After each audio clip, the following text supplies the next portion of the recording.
Welcome back to Ajay tutorial centre. Friends, আজকের এই টিউটোরিয়ালে আমরা শিখব কিভাবে আমরা যে কোনো ইমেজের মধ্যে গ্লাস এফেক্ট অ্যাপ্লাই করতে পারি। তো এখানে আপনারা দেখতে পাচ্ছেন যে ফটোশপ 7 সফটওয়্যারটি আমাদের সামনে ওপেন অবস্থায় রয়েছে এবং এখানে একটি ইমেজের মধ্যে আমি এই ধরনের গ্লাস এফেক্ট অ্যাপ্লাই করেছি। তো এখানে আপনারা দেখতে পাচ্ছেন যে এখানে একটি রেক্ট্যাঙ্গেল শেপ রয়েছে এবং এই শেপটিকে আমি এই ইমেজের যেখানেই নিয়ে যাচ্ছি সেই জায়গাটি ভিজিবল হচ্ছে। তো এই ধরনের গ্লাস এফেক্ট আমরা কিভাবে ক্রিয়েট করব সেটি আজকে আমি আপনাদেরকে ফটোশপ 7-এ করে দেখাবো। এই কাজটি আপনারা ফটোশপের যে কোনো ভার্সনেই করতে পারবেন। তো আশা করছি আমার এই ভিডিওটি আপনারা শেষ পর্যন্ত দেখবেন এবং আপনারা যদি আমার এই চ্যানেলটিকে এখনও সাবস্ক্রাইব না করে থাকেন তাহলে অতি অবশ্যই আমার এই চ্যানেলটিকে সাবস্ক্রাইব করে রাখবেন এবং পাশে থাকা বেল আইকনটিকে অন করে রাখবেন যাতে পরবর্তী ভিডিওর নোটিফিকেশনটি আপনাদের কাছে খুব সহজে পৌঁছে যায়। তো চলুন দেখা যাক কিভাবে আমরা যে কোনো ইমেজের মধ্যে এই ধরনের গ্লাস এফেক্ট খুব সহজে ক্রিয়েট করতে পারি। তো ফ্রেন্ডস, আপনারা দেখতে পাচ্ছেন যে ফটোশপ 7 সফটওয়্যারটি আমাদের সামনে ওপেন অবস্থায় রয়েছে। এখন আমি এখানে একটি নতুন ইমেজ ওপেন করে নেব। তো সেই জন্য আমি চলে গেলাম ফাইল মেনুতে, এখান থেকে ওপেন অপশানে ক্লিক করে আমি ডেস্কটপ থেকে একটি ইমেজ ওপেন করে নেব। তো দেখতে পাচ্ছেন যে আমি এই ইমেজটিকে সিলেক্ট করেছি। এবার আমি ওপেনে ক্লিক করব। তো এখানে দেখতে পাচ্ছেন যে ইমেজটি আমাদের সামনে ওপেন হয়ে গেছে।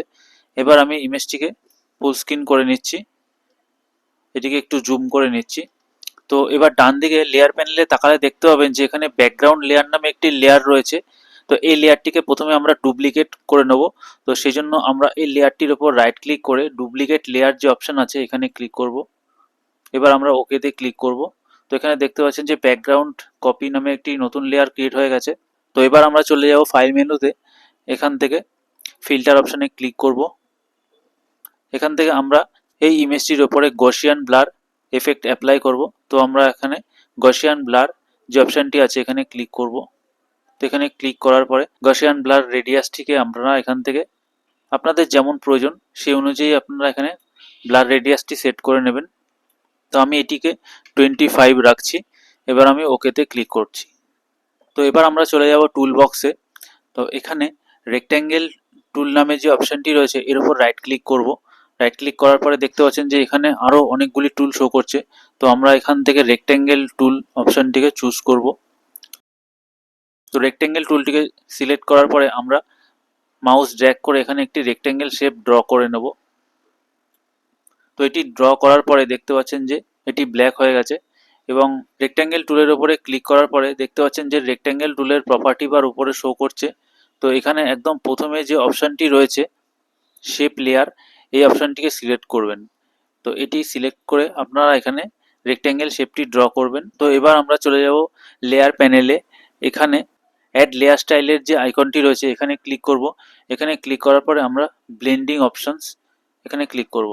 তো এখানে ক্লিক করার পরে লেয়ার স্টাইলের একটি বক্স ওপেন হয়ে যাবে। তো এখান থেকে আমরা এই রেক্ট্যাঙ্গেল বক্সটির চারদিকে একটি স্ট্রোক কালার অ্যাপ্লাই করব। সেজন্য প্রথমে আমরা স্ট্রোক যে অপশানটি আছে এখানে ক্লিক করব। এখানে ক্লিক করার পরে আমরা স্ট্রোকের কালারটিকে ব্ল্যাক রাখবো এবং স্ট্রোকের পজিশনটিকে আমরা ইনসাইড রাখবো। স্ট্রোকটি আমরা 3 পিক্সেল রাখছি। তো এবার আমরা এখানে ব্লেন্ডিং অপশান যে লেখা রয়েছে এখানে ক্লিক করব।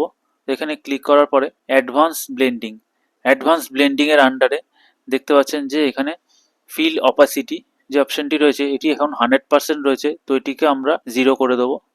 এটিকে 0 করার পরে এখানে নকআউট নামে যে অপশানটি রয়েছে তার পাশে এখানে যে ড্রপডাউনটি রয়েছে এখানে একটি ক্লিক করব।